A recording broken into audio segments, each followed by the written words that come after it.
Damn, switch part. The boys are back. How Yes, are you, sir. Chris? Yes, sir. Yes, sir. Quarters. I'm good. I'm good. Although not happy, but I'm good. How's it going? Your side? Good myself. The Dan Carters are podcasting back Yeah, for we another back. week. Church hmm announcements. You can find us on Spotify. You can find us on Apple Podcasts as well. And yeah, we're here to break down an SA rugby derby. Unfortunately, Uh, didn't go the way for your boys as maybe you would have hoped for. yeah. Look, I thought at least it was going to be tight. We would see. Okay, yes. The thing is with the Sharks, it's the same old of what's been happening. You see glimpses. There's no execution.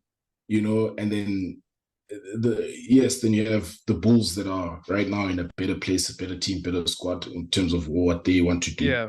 and they just you know all they need to do is just stay strong defensively, and then hit you with the counter punch, and that's that. But yeah, you But this know, is the Sharks is becoming a thing of every other week they're in a crisis moment where it was the week before they get a good win, the Boks are back, things look like we're here. It's business as it should be. And then yes, now it's like 2 weeks ago, we're back at that same point where it's like a crisis again now. you see, because the concerns are still there, because now it's broadening the scope because now it's a bigger question because the Bucks are back and it's a derby, you know.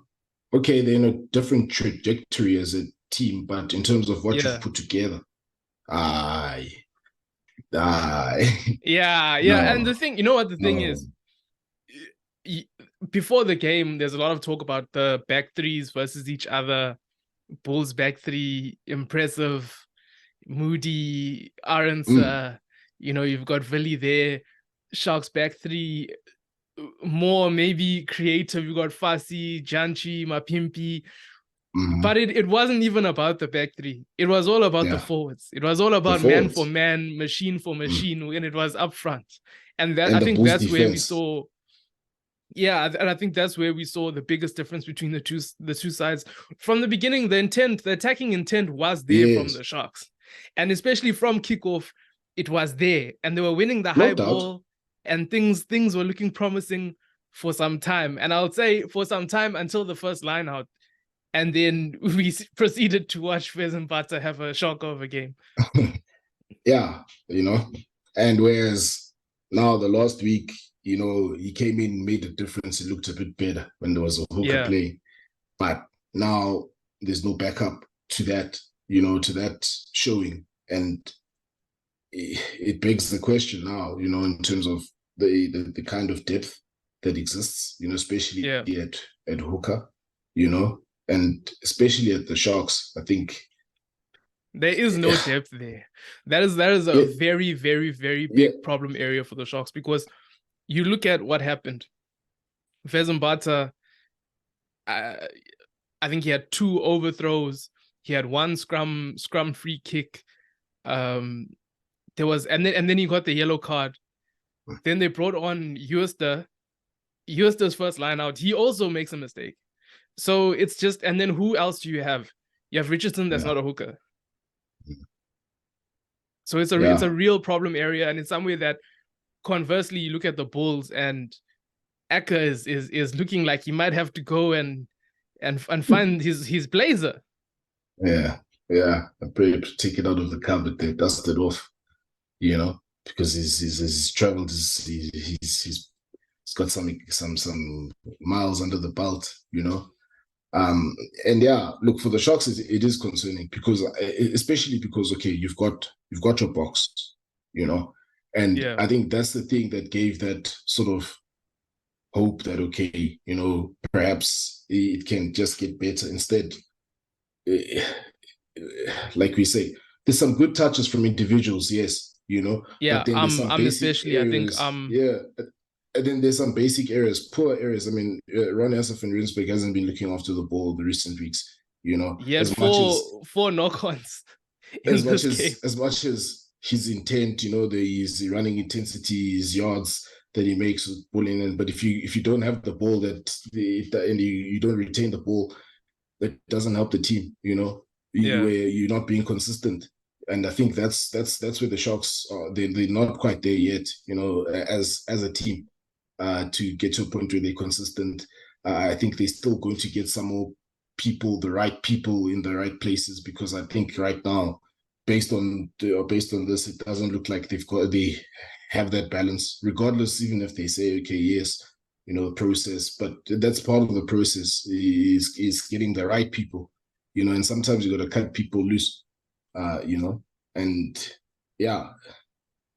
For me, even just as far as the loose trio, you look at the loose trio of the Bulls, you've got Eskom, you've got Eric Lowe, you've got Hanekom.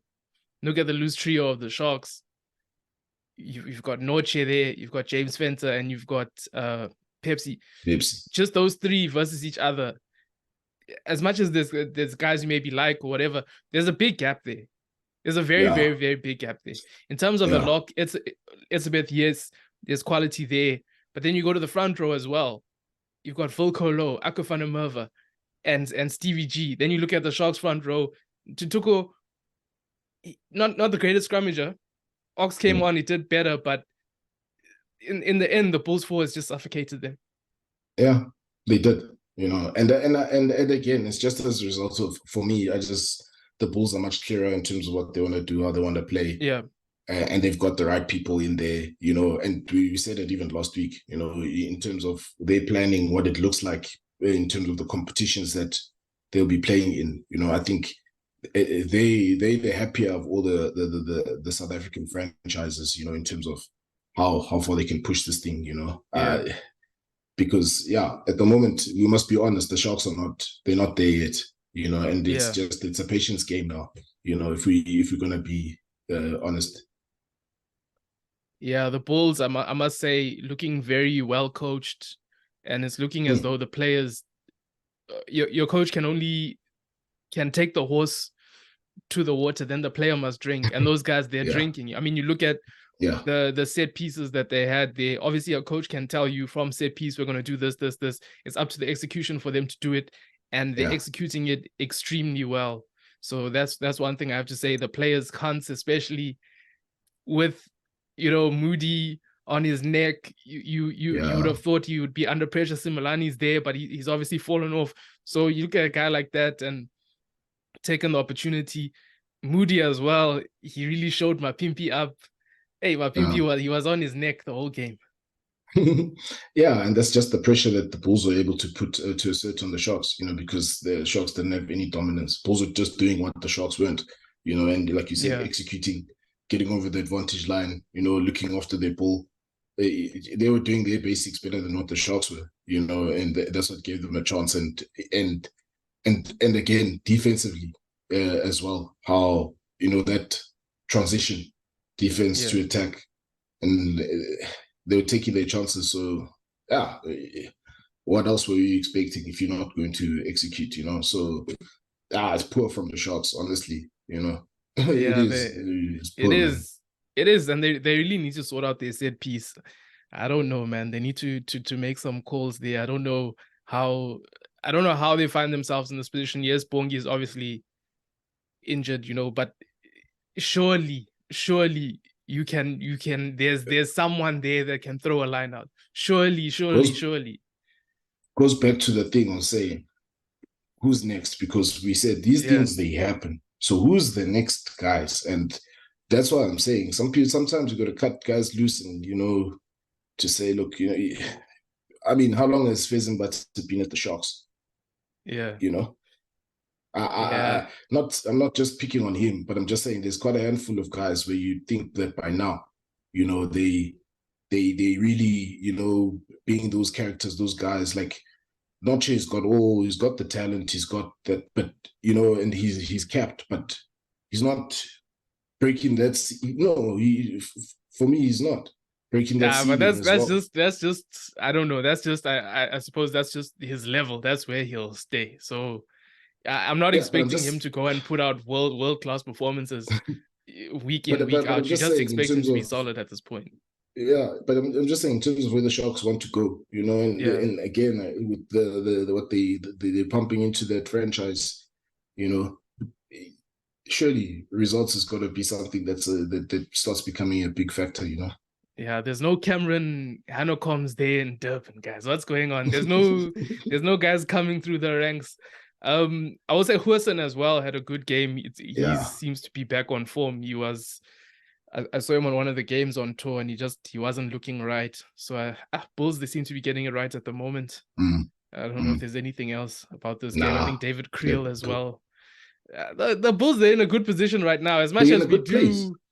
Yeah, we they're in a do good get place. on Jacob, but they're pulling it They're in a together. good place. They're in a good Yeah, place. That's what I'm saying. That out of all the franchises, in terms of what they've assembled, I think they'd be the happier franchise. For them, it's about yeah, keeping up with the race.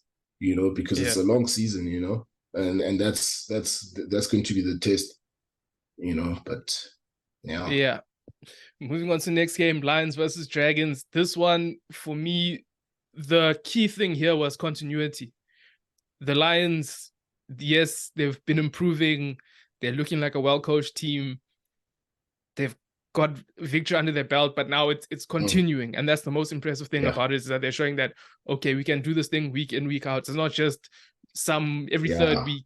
It's not a shark situation where it's like every other week. It's every week we'll put our best foot wait, forward. you're down with the Sharks. Leave them alone. Yeah, leave them alone.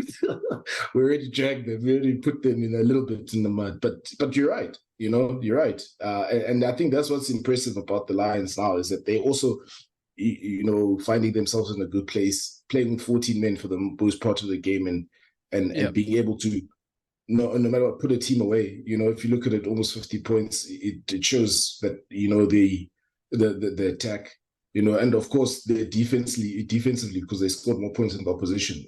Of course they were man down and they were going to league points, to a decent team. So, but they were able to play the Lions rugby, without any hindrances. And the thing for me is also, it's down to having a good set piece. Line out is good, scrums are good. They know what they're doing. Guys are making the right decisions, making the right plays. The guys like Horn on turnover, he knows turnover ball goes wide, pass to wings, scoring tries, breakaway tries from their own goal line. Van Veek, I didn't know Van Veek had that pace in him. He hit a nice slow and then go there. So the guys are showing what it's all about right now. And like you said, with the red card, it's impressive that they're doing it continuously week after week. But even when something like that happens, that they're still able to do that, because they could have just dropped their heads and said, "Oh well, game's over." I'm sure some Lions supporters even switched their TVs off at that point, but they didn't. They just kept on going, and that's the most impressive thing for me, is that continuity and consistency that they're bringing through. Yeah, and also the ability to get ahead, stay ahead. Even when they leaked points, they didn't.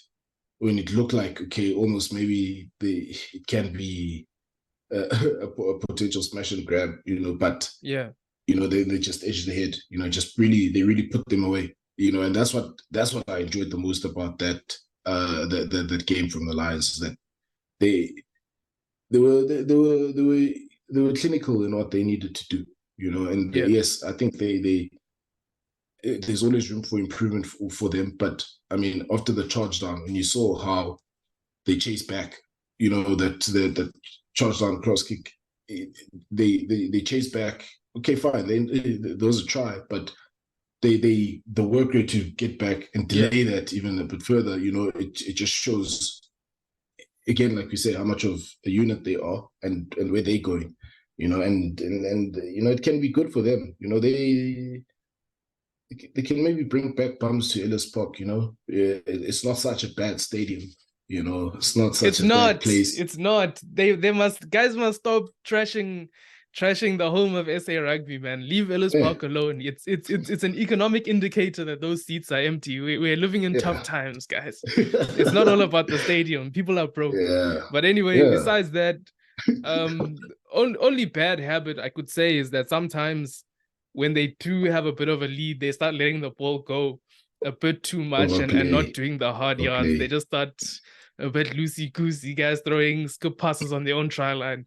That's the only Yeah. thing. But I mean, that happened, and then they got brought back to reality, and they're like, okay, no, we go through the processes, and that's how we do it. No, Hamba, again, they're benefiting so much from having a solid boot from him.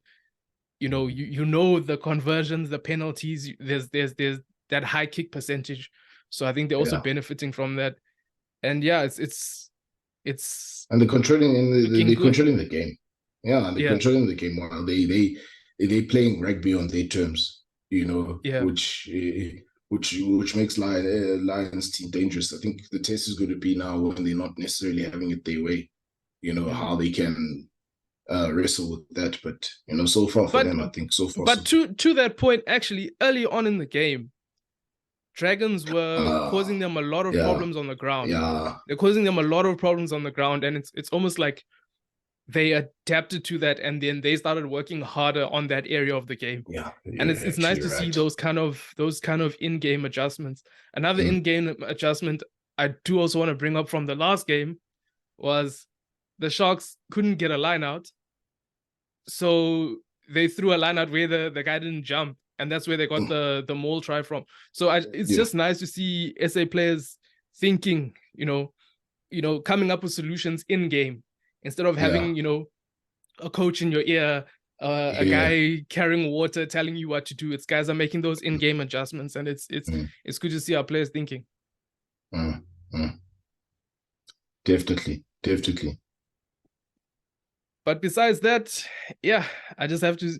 The other thing that's also promising for the Lions is the fact that you've got Lowe saying in post-match that he wasn't happy with some aspects of the game. You win almost 50 with a red card, and guys still unhappy. So it's they're even setting higher standards for themselves, which is good. Yeah, which is good, and that's what we want to see. We want our teams to be competing and winning. Especially these competitions. I mean, there's big incentives as well. At the end of the day, if we're also being honest, it's just positive spin off of teams doing well. That can also contribute towards the game growing. And again, I'll go back to bums on seats. At the park. So yeah, but may continue for the Lions. That's all I can say. Yeah, moving on to the last game, Stormers versus Zebra. Stormers playing in Stellenbosch. They've got their box back, but even bigger than their box back, Daimani, they had him back, and I thought he had a great game. Caused problems. They needed to win this game. It was in Stellenbosch, a tighter atmosphere, more, looking a bit like a club game, again, how people say Ellis Park is empty. Would you rather have, I don't know, how would you feel? Would you rather have Ellis Park the way it is or play in Donny Craven? Yeah. Well, that tight atmosphere. But I mean, it's like the stand is like this big. So I mean, I don't know. I don't know. I mean, because it's a different experience. Like you say, the club game feel. Do you want that feel at more at URC level? I don't know. It's nice going to Ellis Park, but like and just because of the stadium, man, and the history there, and just like the Donny Craven's got its own. So, I mean, they can maybe. It's a tough one, but Ellis Park must stay. Yeah, I'm totally with you. Ellis Park must stay. Yeah. But yeah, they needed the win. Scrum much improved. That was the biggest thing for me. Scrum was way better. Blause, Tueba, Fushia did a way better job than Harris, Hugo Fenter, and Mazibuko. Yeah, no, much better scrum time. But although I just think the Stormers, they were good without being great in that sense, especially in the first perspective. But for them, I think they did what was needed, got the win. Improvements that they've seen. But again, they still left to those questions about the next guys, because things maybe from their perspective is continuity in selection of all the pack that they put Yeah, out on the weekend. In terms of going forward, you can see Willemse, he came back, big blue chip player, and yeah, he delivered his performance. Like we say, I think he right now he's at that place now. And I think he can only get better. Where we're going to see those things that he can do. More assured, more confident, more yeah. in charge. So it looks better for them. Libok is back as well. Just they're looking better. Yeah, You Dion know, Free as well. Dion mm, Free also showed his quality. Like you said, Willemse sparking that Nell try. I think those guys, like you say, Blauser came in and you talk about next man up. I think he did a good mm, job, well as yeah, good as he could have done. Same age, I think, as Mazibuko, but he took his chance there. So I think that's yeah. one guy that's at least coming through. Hugo Fenter as well. When he came off the bench, he did well. Got to Like you back it up, said, all of them, though. it was there was a period also about 10 minutes before halftime. It was very untidy. it wasn't Yeah, it wasn't the first half, especially wasn't a good watch. But the more that they played, the more that they came in. It yeah, almost looked like a practice session where it's like yeah. things You could, started getting yeah, better the more that they were training. but you could see. For me, you could sort of see or feel that they needed it to get better. You know, Yeah, because yeah, it had to get better for them, and yeah. especially because now they've got a regular number 10 that's in there, that better at driving, steering the ship. And he didn't even have a Got the good game. Like Lubbock didn't even have a Yeah, great game, but he was so much better than what has been there before. You look at yes, Willemse. Willemse had a good game. Feinberg and Gomazulu was playing 12. He's a good player, but like there's nowhere near what you're getting yeah, with yeah, these guys coming in. There's no, yeah, this is the level, these are levels that you're talking about here. And yeah, it yeah. shows, man, where It showed. Lebok has a half decent game and you've got so much more direction in your team. Yes, you know. So that's what I say for them. It's just I think they're going to be looking for consistency now to try and Mm. pull themselves, into a better position. Which we know the Stormers can do that. But especially if they can get the next man up situation right, and get the consistency going. I think that's where they're struggling also with the Sharks. But different. They're slightly in a better place. Right now for me, the franchise that's not in a good place right now is the Sharks. Yeah. Yeah. If we look at the power rankings, So I I think think it's, Stormers. yeah, power Yeah, I think rankings is Stormers will be definitely okay. Bulls, Stormers, Lions, and then Sharks. I think that's the power Yeah, rankings I right still now, the think. way the teams are going. I still think Stormers will be okay. I think they can just if they back it up consistency, then you know and like you say, guys like Daimani back, you see the difference that he brings. Mm. Beating about 5 defenders. That's that's crazy. And getting the front foot ball. The way the Stormers play. And he brought Yeah. that dynamic. So I think good to see for them. And yeah, there's nothing else there. Daimani even disrupting at lineouts. So there's so much that these guys add. Ruiz as well. I think he pushed on in terms of that number 8 selection, although Elric Lowe was man of the match. So I think he's slightly overtaken him there in terms of the Dwayne Vermeulen role. But that's one that I'm very curious. I'm watching it week by week. And To see what's going to happen. yeah, and then this But week, a Visa bit will of a have something break. to say about that, though. Yeah, we'll see how it goes. It's going to be interesting to see those when they start getting out the information about the lineman camps and that kind of thing. Yeah, But a bit of a mini break this week. URC, we're going into European competition. I don't know, man. It seems like the SA teams are playing B teams. yeah, but I think we've seen it before. With these teams, when they said, Yeah, I think we saw it even last season as yeah, we well. did. You know, um, it can be look, it doesn't matter who they send out. Our team's just got to get the wins. I think at the end of the day, that's got to be the sort of mindset. Because Yeah. definitely when our teams go over there, it's a different kettle of fish that side. So yeah. But Yeah. the question would be, does it reduce the quality, of the games, especially the ones that are played here, that sort of thing. If you want to sort of nitpick at why they're I sending think B it teams does. and It stuff. does. It does. We're, You we're know, sending out B teams, and I do think it does. It reduces the quality. But the fact of the matter is, mm, we still playing catch up in terms of our squads and money. So we yeah, need money to build our yeah, squads. Maybe in 2 or 3 seasons, yeah, they're gonna put these European, this tournament. They'll put it as more of a priority. But right now, it's not a priority. Leicester are playing yeah. Stormers.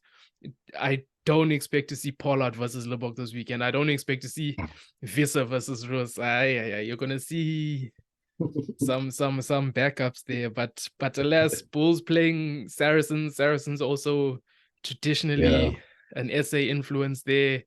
Lions, Perpignan, Sharks. I think they're playing POW. yeah. Well, Cheetah's getting a game as well, so Oh yeah, we'll see how it goes. Cheetahs are back in the mix now as well.